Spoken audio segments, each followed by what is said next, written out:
Hey, beautiful people. Andrew the Realtor here with my November 2022 housing market update. So, very important information today, and I seem to say that every month, but it is incredibly important. As a matter of fact, in this update, I'm actually going to include a portion of the email I sent out to buying agents for one of my listings, actually several of my listings, even this month.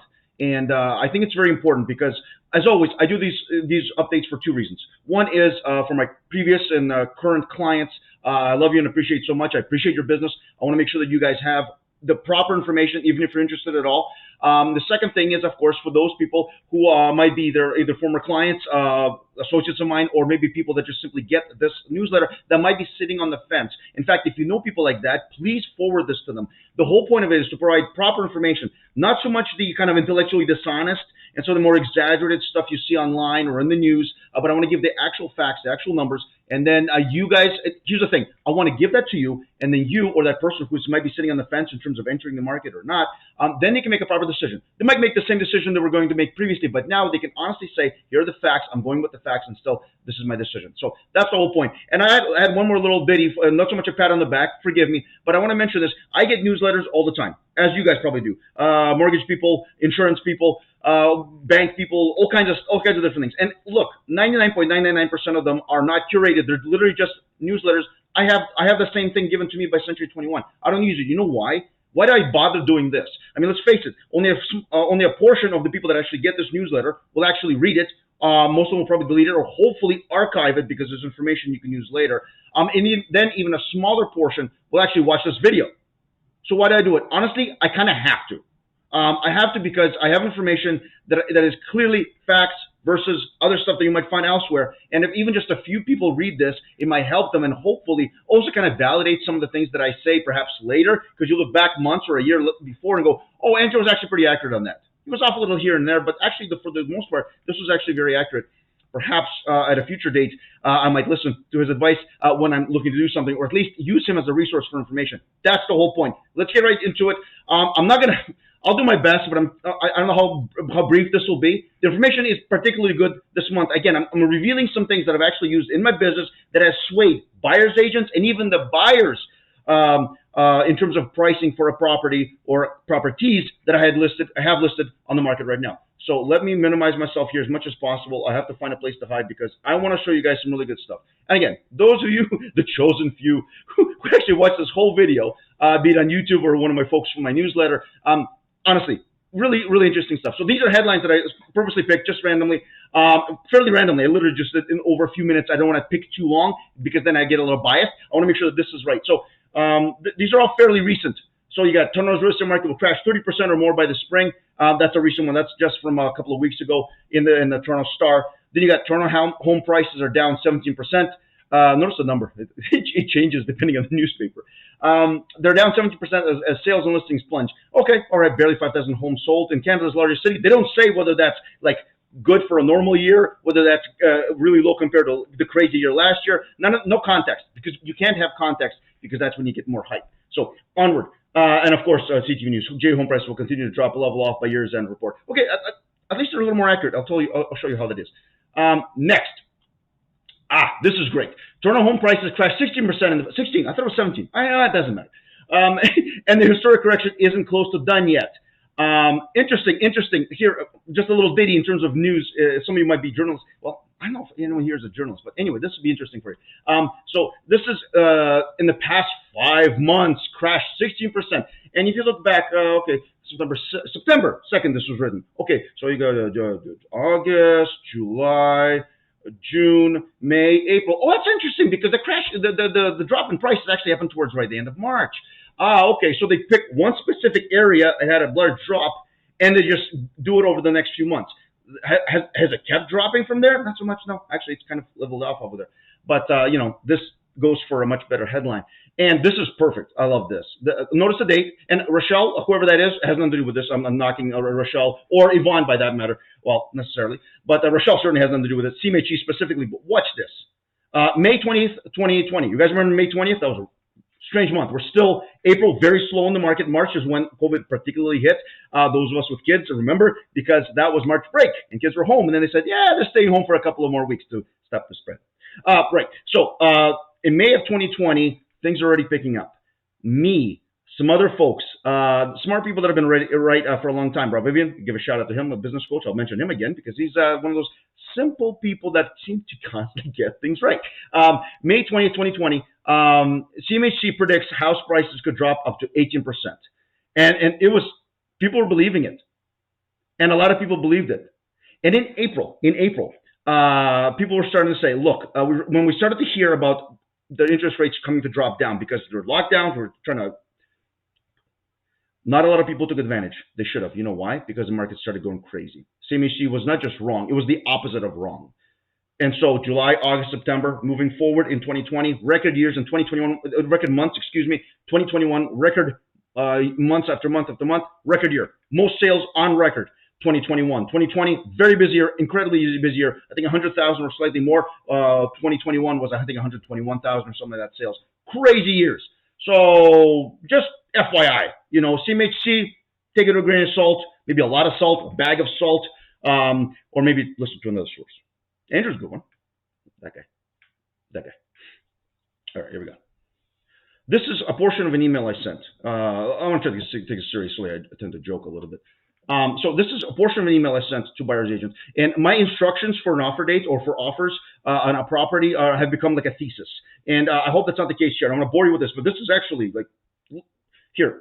This is what I was saying. And again, this is towards the end of October, beginning of November, I'm telling this. So Chubb inventory is currently, at that time, this is towards the beginning of the month, about 13,500. It's actually a little bit less now, I believe. I haven't checked this morning.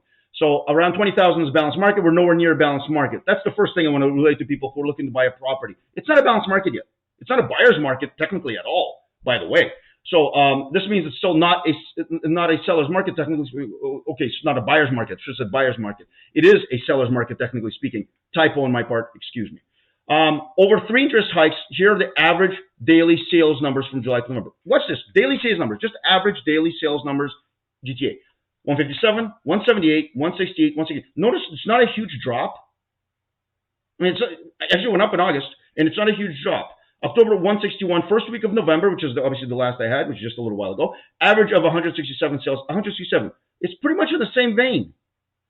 And that's since we've had 3 interest hikes, including the biggie, the one percenter, was still minimal sales changes overall. So after that drop in June to July, or in June-ish, because they knew the interest rates were coming up, and some of the people from the beginning of the year still needed to sell because things really got weird towards the end of March and April. So they took lower offers. That dropped the prices significantly.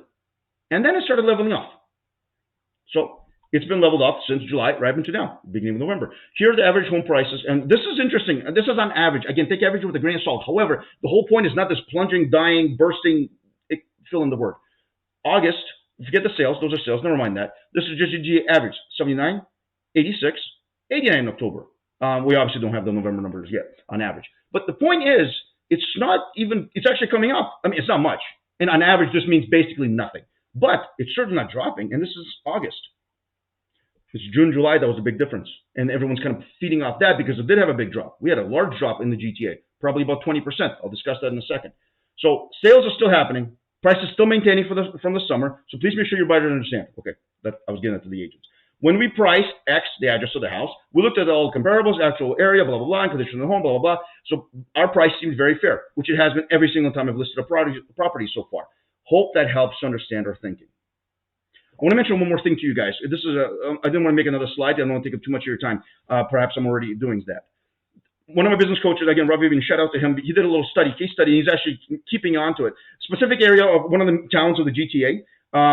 So he picked a specific area where there's no sales, something, not necessarily a high sale, low sale, just a general residential area. He picked a price range, 800,000 to $1 million in that area. That gets you something. And he did it from October 1st to November 7th. And in that time, that specific little area of the GTA, the town in the GTA, had 34 sales. Of the 34 sales, 23 of them went over asking. That's about 70% or so? Yeah.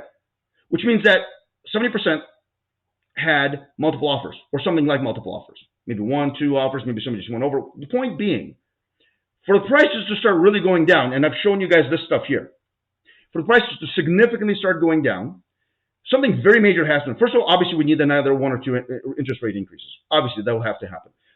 Which it may, at least one for sure, maybe even two smaller ones, hopefully. And then we'll discuss something about maybe not going down quite as much. The multiple offer situation obviously has to change. You can't have light prices dropping and sell multiple offers regularly, 70% in another place. All these things have to start changing. And here's another data. I'm going to show you this to you guys. I've showed this to you before. If it happens to, these other people happen to be correct. And for some reason, the multiple offers, the lack of inventory, somehow that doesn't play into it. For some weird mathematical reason that has never happened before. Say that actually still leads to a 20% drop. And I've mentioned this before, it's worth repeating. This is our drop right now. This is in August of 22. So this is the big drop. You saw my numbers from before. The prices from August forward were not really changed much. So we flattened out. But this was the big drop. So this is the very height, winter and early spring 2022, the very height of the market. And then it dropped here. This is where, and we're actually here right now too, in November. So those prices have come down this much. Now, if we go down 20%, I don't think it's going to happen. Quote me, Andrew, the realtor. I don't think it's going to happen 20%. It might come down a little bit. Maybe we'll discuss the specific scenario. But this is here. If it goes down another 20%, that puts us where? Right about here, which is at the height of 2017, and still about the cost of homes about 2020. So if that drops, please, seriously, do you think the people who are saying it's too high, we're not saying the same thing back here? It was too high in 2020 for people who will say consistently that it's always too high. So unless the market crashes entirely, which is mathematically and I guess financially impossible, it's at most, and I'm wrong, I'm horribly wrong, it's here. It's still in the same price range that people were complaining about it just 2 years ago. So that's, or if you want to go back to 2017. Here's, guys, that's what I'm saying is, and one of the articles actually is a sobering reality. Please, in this newsletter, have a look at it. It's a sobering reality of what the new kind of wealth is, or the inequality is. And it's less about class, as people always like to say, or power struggles. And no, it's actually quite a bit, at least financially speaking, quite a bit to do home ownership. It's a big deal. And I don't take it lightly. I speak of it very soberly, understanding, the financial capabilities or incapabilities of different people, and I understand that. But that's the point. The point is, the market's not cheap. It's certainly not cheaper, and getting into the market for a lot of people has been very, very important. But here's another reason why I don't think it's going to even drop down to here, where some would like it, but most people will still be complaining. Right here, Canada immigration. Some of you might not know these numbers because you don't pay attention. Rightfully so. You have other things to do in life other than real estate. I happen to be in real estate. So this is 11th November, very recent. Immigration law, permanent residents, PRs. Why I circled PRs? When you have a PR, as many of you know, because you've had clients, you were PR when you bought your first home with me. Thank you very much. You guys can get normal financing. PRs can get a regular kind of financing. If not a PR, if you're whatever the level, I guess landed immigrant or whatever the actual status is, it's much harder to get financing. PR, when you get permanent residence, the financing is a lot easier with standard banks, lenders, those kinds of things. And look at the numbers. 23, 465, 24, it's 500,000 people, immigration, coming into the country. The United States of America, or Big Brother down south, has, I don't know, 100,000 or so to 200,000 coming in? I don't know their numbers. I know ours is like 3 times more. And look at the population of us versus them. It's literally 10 times difference. So 500,000, which is actually bigger than the original plan, which was, 447 versus 465, and 451 versus 485. That's another, 30,000, 34,000 difference. So the point being, that's a lot of immigration. They have PR. What percentage of those people are going to be looking to buy something? What percentage of those people, those immigrants who are looking to buy something, are going to be going to the GTA? Solid percentage, I would say. Where do immigrants tend to go? Me talking here. So GTA, not very likely to be crashing as per magazines, articles, news. Numbers, actual numbers. So, okay, October, comparing this past October to October 2021, of course, the sales are going to be lower. You guys already know this if you've been watching this. Average price range down about 5.7. But again, is it down 5.7 again? Well, no, it's 5.7 from October last year. So if you look at August, go back to check out my August stuff. It's drop. So basically, again, June, July drop, and then it's been kind of leveling out altogether. So New listings. Here's a biggie. Why I circled it. New listings are down, so there's less listings than there were new listings than there were last year because people were listing and selling, listing and selling. And active listings much higher. So you do the math. Less new listings and way more active listings. So obviously, then last year we were selling much faster in a much higher volume than we are today. Huge difference. 7,748 reported in October 21. They got over 13,000. So that's a huge difference. It's almost double. It's almost double the inventory. So obviously we're not going to sell as fast. Obviously we're not selling as many properties. And the interesting thing about the inventory, it is going to come down. It is going to keep coming down because we're November into December. We always, as they say, we always sell more than we list towards the end of November into December. And we should start January with a healthy inventory, probably 7, 8, something like that, which is maybe even a little bit higher, which is very normal for a January, by the way, not like 2021 where we were like 3,500. So detached down again. Remember, from June and July drop, and then it's kind of leveled out. So that's kind of standard. Detached always takes the biggest hit because it's the biggest range of price as well. And same as everything. Again, condos are still coming up. Interesting, very interesting. I find this fascinating. Still coming up. So that is the average prices. Nothing particularly crazy. Obviously differences, and days on market, of course, double basically. And we know that, as I mentioned, active listings, new listings, stuff sitting on the market longer, less sales, less homes get sold per month. That's it. But months of inventory, which few people look at, it's not a particularly great indicator of anything, but still well under any kind of buyers. It should be somewhere between 3 to 4 plus months of inventory in order for it to be any kind of buyer's market. So we're nowhere near there. This is month to month, September to October. Only I wanted to mention is sales, very similar, down 1.5%, not a big deal. So it's very similar in terms of overall number of sales. August was a busy month, busier than September. Average price, again, negligible. So again, goes back to, well, yes, it's a big drop in detached. Yes, it's a price drop, but that price drop happened a while ago and it's been flattened out as per here. And you go back to October, back to August and such. Remember, a little bit of differences. So, 86 to 87 on average, and then you have average in terms of Toronto and such as my previous things that I sent out in my email. So the point being, it's flattened out. It's been flattened out. It hasn't really dropped much since it did in June and July. Of course, it's area dependent as well. Some areas have done very well. My Willdale folks would be happy to hear that. But generally speaking, this is where we're at. So, quick summary of all the stuff that I mentioned to you guys. I haven't even know how long I've been going. I guess it's not that important. If you're with me this far, I appreciate your time. Really, honestly, again, I do this, and I don't get these kind of newsletters, to be honest with you. So anyway, overall sales in 2022 will be close to 2018. Here's, by the way, one place where I was wrong. In the beginning of the first quarter or so, you can check out my stuff, getting a backtrack to previous videos. I was thinking, like many, and I was following some people that are really been with it. Maybe we'll still have 90,000 to 100,000 sales overall. But as interest rates were historically big and historically fast in increasing, I think maybe that gives me a little bit of leeway. I did start saying, okay, maybe it's going to be closer to like a normal year. And 2018 was the last kind of quasi-normal year. We had 78,000 sales. And in 2022, so far we have 67.5 to date. So we're going to have November and December. Add that to this, we're probably about 75. So actually very close. So overall, interestingly, kind of a normal year. Maybe slower to normal to slower kind of a year, which has happened before. So nothing overly crazy. You'll notice, see how it's a lot more calming too. Anyway, opportunities there, move up buyers from a condo especially. We saw the condos continue to go up. So moving from a condo to like a detached, you do the math. Certainly on average, wow, you're up like 12, 13% difference. That's amazing. And I know the interest rates are high, I get it. But with the condos constantly going up, you're bound to have some appreciation, some equity in that condo. You got upsized buyers from a smaller, again, for the same reasons. The smaller stuff, especially in certain areas, and things are very area dependent. Please keep that in mind. Those things tend to do better because there's more buyers for them. It's a higher buyer pool. You can sell better. Those tend to do a little better in terms of average price. And of course, then you're moving to a larger detached home. Yeah. And as always, if you're moving and selling and buying in the same market, it doesn't make much of a difference. So guys, that's it. In the newsletter, check out, there's a kind of sobering aspect of financing. There's 2 articles on interest rates and a couple of other articles that evade my mind at this point. So, guys, have a fantastic rest of November. Have a fantastic December. Andrew the Realtor.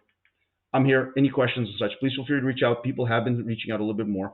If you're watching this on YouTube, please hit the subscribe, hit the like button. Again, it's only this information. If it's too much, you can always skip forward. If you get tired of hearing me, I don't know, put it on do the CC, the guys closed captioning. Those should be on there as well. So guys, again, thanks so much for your time. It's really appreciated. I keep getting these out regardless how many views I get, because the few people that do see it, I get compliments here and there, and that's what I'm going for. I really just want you guys to have the actual information, and then I feel it's fair to have the proper info, and then you make the decision because you're an adult.